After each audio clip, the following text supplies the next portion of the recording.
Hi everyone, welcome back to the First Time Gardener videos. A lot of you got your grow light set up with me on last week's video. Today I'm going to share with you how to make your own seed starting mix, which is 3 ingredients. It's quick, simple, inexpensive, and it's going to save you a ton of money when you're starting your seeds indoors. So first off, you might be wondering, what is seed starting mix and why do you need it? Well, seed starting mix is a sterile, very lightweight mix that you use to plant your seeds in when you're starting seeds indoors. And you need it because, first off, you don't want to bring in your garden soil from outside. That can harbor insects, insect eggs. You definitely don't want that in the house. And your garden soil is just too heavy when you're starting seeds indoors. They don't tend to germinate as quickly, but with seed starting mix, it germinates fast, and you're going to be having nice, strong, healthy plants that you can get outdoors sooner. When you buy seed starting mix at the garden center, it can be very, very expensive. Now, my recipe has just 3 ingredients. It costs about half as much as what you buy at the garden center. And the great thing about it is it's soilless. Now, that's important because those fungus gnats feed on organic matter in the soil. And with my potting mix, you're just using coco coir, worm castings, and vermiculite. Very quick and simple, and it's going to save you a ton of money. So first off, let's talk coco coir.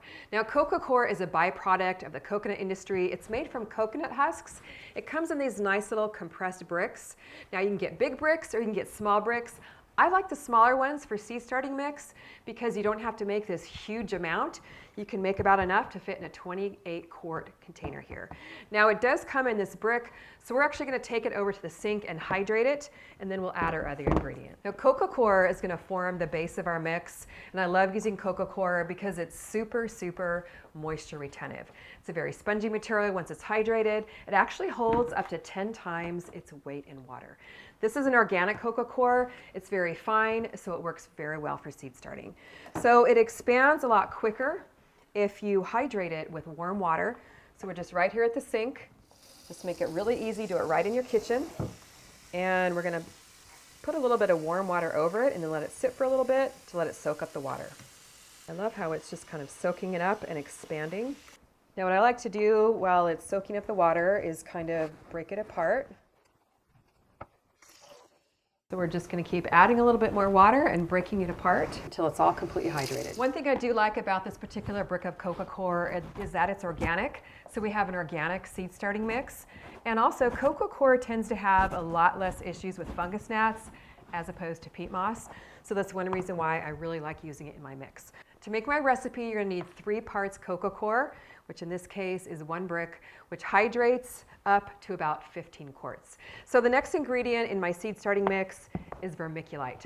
Now, I love vermiculite. It's like a compressed silica, and it's super spongy and really absorbs the water and helps your seed starting mix retain moisture too. So this is an organic vermiculite.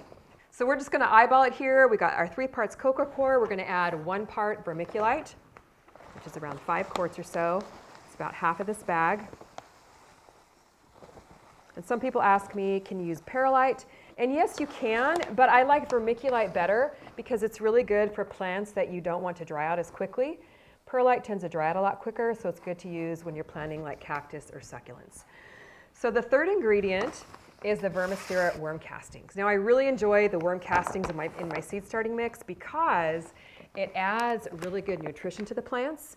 Now, when you're starting seeds indoors, your plants don't need a lot of nutrition. However, if you want to grow them indoors for 6 to 8 weeks, this definitely does help feed the plants as they grow. Plus, it makes a huge, huge difference when you're starting seeds with the root development. So what we're going to do here with our 3 ingredient mix is just get in here with our hands. I love getting my hands dirty here, guys. Mix it all up. And we are going to have some really nice, fine, light, fluffy seed starting mix. And I'm telling you, this coco coir just smells amazing. It's nice and earthy, and it feels really good on my hands here. And the seeds are going to love it. Now, this mix makes around 20 to 25 quarts, and you're going to save about 50% as opposed to buying your seed starting mix at the garden center. You can use your seed starting mix right away if you want, or you can save it for later. There's no expiration date on this, so that's kind of cool. So what I do is just grab a lid, put a little bit of jar on my container here, let it dry out a little bit so it's not getting musty or moldy or anything like that, and then put the lid on so it's airtight and store it till you're ready to use it. This, you guys, is gonna save you a ton of money, and there's nothing I would love more than to help you save money on your spring garden. Are you reading the comments below? A lot of people are saying they're in with the First Time Garden series and they're saving money and having a lot of fun. So join us, subscribe, we got a lot more videos to come. In a few weeks, we're gonna be doing how to start your seeds indoors. So now's the time to start gathering together your supplies. I'll put the links for everything that I use down below. Grab some seeds. My spring garden seed collection is a great one to start with. 13 varieties in here so you don't have to wonder what to plant. And when you order from my website, you're gonna get a free pea seed collection to help you get started on the cheap. We've got tons of seed book garden bundles so that you can save $5. And to save you even more money, this is a great deal. When you pre-order my new book, you will get a $10 coupon code to use at CallieKimGardenandHome.com, and all the details are over on my website. So check it out. Let me know down below if you're joining us for the First Time Gardener series. We are gonna have so much fun growing together this spring. I cannot wait. Thanks so much for watching. We'll see you on the next video.